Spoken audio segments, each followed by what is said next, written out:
कितने आदमी है कुछ पता चला? नहीं sir. Sir, we need to move inside. Move! Move! Move! Hold Ashok, पता नहीं कितने लोग अंदर फंसे। We can't take risk. We need to check the next one.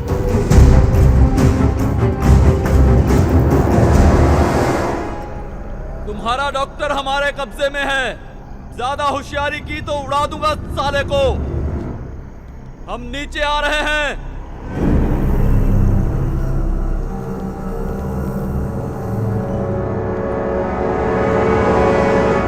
देखो, अभी भी वक्त है, हथियार डाल दो अपने। यहाँ से बच के निकलना नामुमकिन है। ज्यादा होशियारी मत दिखाओ, वरना तेरा डॉक्टर मारा जाएगा। ये आखिरी मौका है, हथियार फेंक दो। पुलिस ने तुम्हें चारों तरफ से घेर रखा है। फेंक दो हथियार, फेंक दो।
अंदर से आती फायरिंग की आवाज़ों से और इस शक से कि आतंकवादी फ्रंट एंट्रेंस से भाग न जाए, ताकि बैक एंट्रेंस पहले से ही सिक्योर कर चुके थे। मेरे 3 बहुत काबिल ऑफिसर, जो मेरे दोस्त भी थे,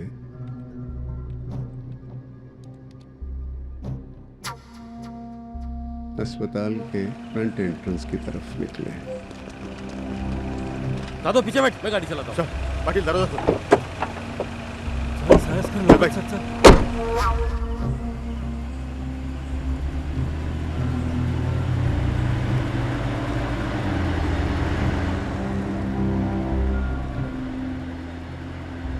control room to able mobile sir, 2 लोग अभी भी कामा हॉस्पिटल से निकलते दिखाई दिए। सर, अगर वो निकल ही चुके तो किसी भी तरफ से निकल सकते हैं।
रेडियो ऑपरेटर के पॉकेट में जो फोन बजा वो उसके पिताजी का फोन कॉल था। अहमदनगर में टीवी पे जब उन्होंने न्यूज़ देखी तो बेटे के सलामती की खबर लेनी चाहिए और फोन किया।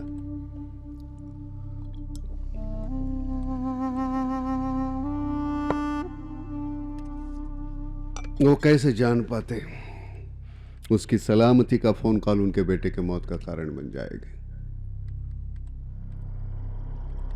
और फिर शूटआउट में टायरों पे गोली लगने से कार रुक गई।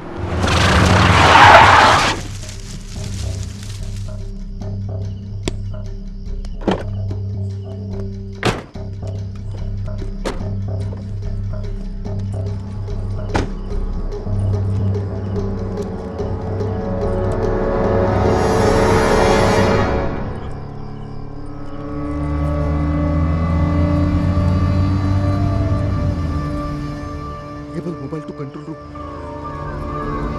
चल चल बाहर निकल। चल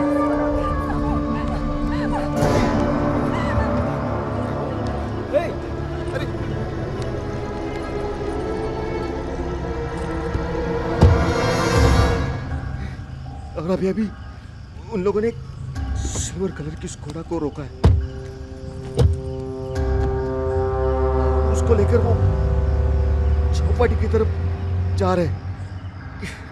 सिल्वर स्क्वाड है, गाड़ी नंबर 1276, उसे किसी भी हाल में रोकना है। हाँ। समझे? हाँ ओके सर, रोकता हूँ। ओके चलो चलो। ए बैरिकेड के अंदर निकले। ए पब्लिक वाला उधर से चल। ए चला चला चला निकल। ए चला खरीदा चला। ए बड़े गाड़ी का चल लोग ले लेफ्ट जाओ, लेफ्ट से गाड़ी छोड़ दो। चला निकल रहा है। गाड़ी चला लोग आज आज ये साइड में उधर चला आज ये बाबा ये जाना चला निकाला चल एक सर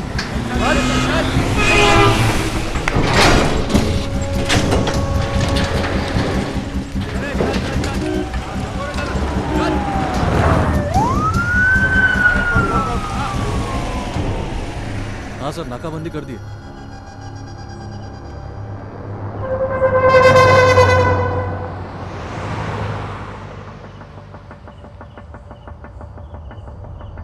सर स्कोडा लग रही है। ये बैरिकेड लगा। ये जल्दी कर। लाओ ना।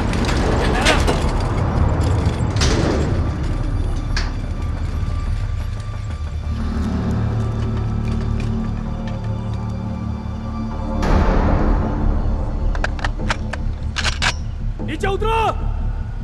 Come on, move it fast. बाहर निकलो, जल्दी करो। मैं आखिरी बार बोल रहा हूँ, बाहर निकलो। Come on, move move.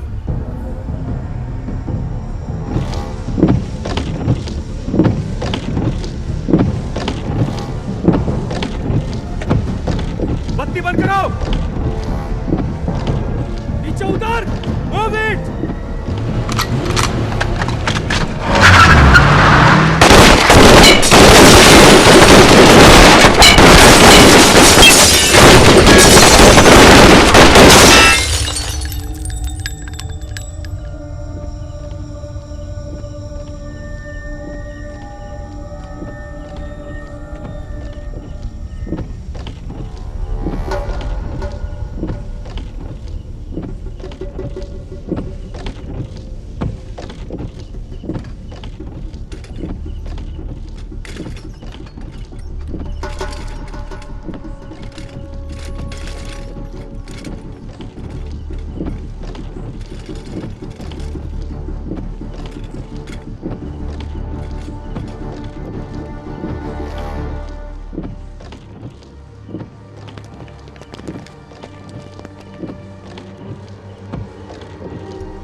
Squad के साथ भेजना। Mind well armed escort. हो सकता है उसके आदमी फॉलो करते होंगे उसे। तुम नरीमन हाउस चले जाओ, वहां की हालत गंभीर है। Get with Delhi. Sir Delhi. Sir we got one. ये दिल्ली से ऑर्डर आया कि उसे हर कीमत पर सुरक्षित रखा जाए, और वो ऑर्डर सही था, क्योंकि वही एक सोर्स था जिसके जरिए हम इंफॉर्मेशन निकाल सकते थे। तब मैंने अपने ऑफिसर को फोन किया। हाँ सर। कैसी हालत है? ट्रीटमेंट चल रहा है, ठीक ही लग रहा है मुझको। क्राइम ब्रांच ले आओ। सर डॉक्टर क्लियरेंस नहीं दे रहा है। बस ले आओ, बीच में आए तो शूट द डॉक्टर। उसी वक्त आतंकवादी हमारे लोगों को मार रहे थे और हमारे डॉक्टर्स उसकी मरहम पट्टी करना चाहते थे। मैं जानता हूं वो उनका प्रोफेशनल एथिक्स है कि एक डॉक्टर को अपने मरीज का बैकग्राउंड नहीं देखना चाहिए, लेकिन मेरे पास उस समय ऐसे महान आदर्शों के लिए वक्त नहीं था, क्योंकि मुझे कसाब से इंफॉर्मेशन की सख्त जरूरत थी, जिसके जरिए ताज, नरीमन हाउस और ओबेरॉय में फंसे लोगों को बचाया जा सके। और आखिरकार उसे मेरे पास लाया। कसाब को जब मैंने पहली बार देखा तो मैं हड़बड़ा गया था, चौंक गया था। कई सालों के अपने तजुर्बे से ये जानते हुए भी कि जरूरी नहीं कोई खतरनाक आदमी खतरनाक दिखे, मैं फिर भी चौंक गया। कसाब ये इतना नाटा सा,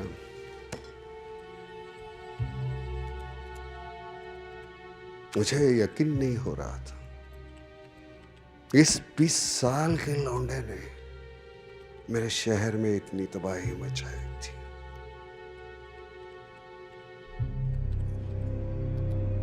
उस समय मेरी सबसे बड़ी मुश्किल ये थी मुझसे और मेरे ऑफिसर से उसे बचाना।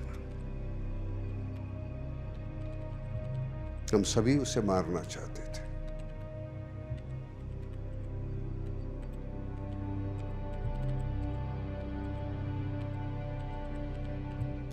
अपने आप पे मैंने काबू रखा और जल्द से जल्द उससे इंफॉर्मेशन निकालने की कोशिश करने लगा। नाम वो? नाम क्या है? अजमल। बाप नहीं है? मोहम्मद अजमल आमिर कसाब। कहाँ से? कराची से। कैसे है? दरिया में एक हिंदुस्तानी को पकड़ लिया और वो हमें यहाँ मुंबई तक ले आया। बोट का नाम क्या है? कुबेर। बाकी के लोग कहाँ हैं बोट के? मार दिया।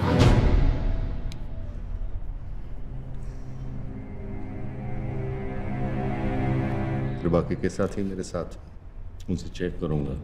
मैंने उससे कहा कि उसके साथी मेरे कब्जे में है। मैंने झूठ बोला। पूरी रात की पूछताछ के बाद बड़ी आसानी से उसने बहुत कुछ पढ़ा।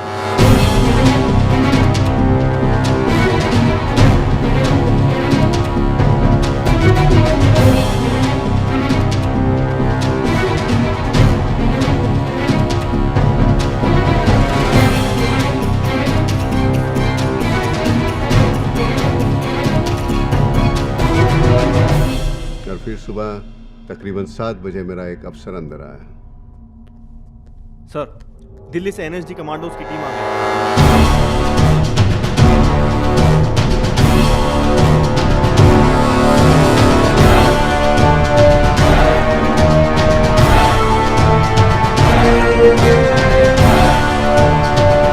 They have assault rifles, grenades, RDX.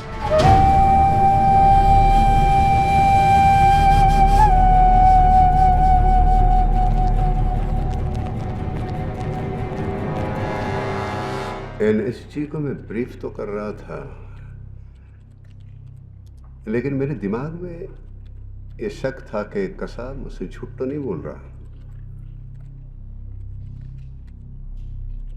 क्या कसाब खुद पूरा सच जानता था?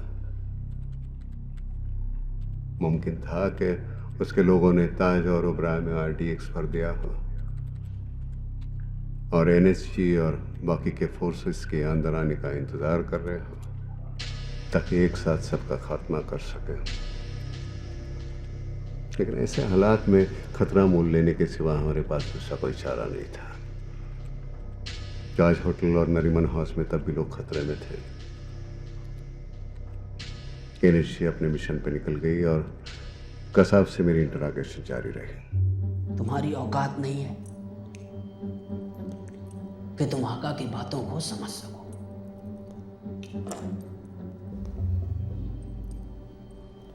उनकी बातों में जादू है, जादू। रूह खुश हो जाती है। तुम तो उनके चेहरे की तरफ देख भी नहीं सकते। इतनी चमक है उनके चेहरे पे, जैसे नूर बरसता है। नूर। आंखें टिकती नहीं है। दिल करता है कि बस देखते रहो, देखते रहो। उनकी बातें कोई भी सुनेगा ना, तुम भी तो जान देने को तैयार हो जाओगे बिना किसी सवाल के। किसी की कोई बिसात, कोई औकात नहीं है उनके आगे। वो किताब की एक बातें बताते हैं जो तुम जैसों के समझ में नहीं आने वाली। इसलिए कि तुम काफिर हो। काफिर। दीन के लिए शमशीर उठाना पड़ता है। दीन खतरे में है। जहन्नुम की आग से बचना है तो जिहाद करना है, क्योंकि जहन्नुम की आग जलाती है तो वह जलाती ही रहती है। गुनाहों की तौबा कबूल होगी कि नहीं, मैं नहीं जानता था। लेकिन आका ने कहा, जो मजहब और दीन की हिफाजत में अपनी जान गंवाता है उसका दर्जा बुलंद होता है।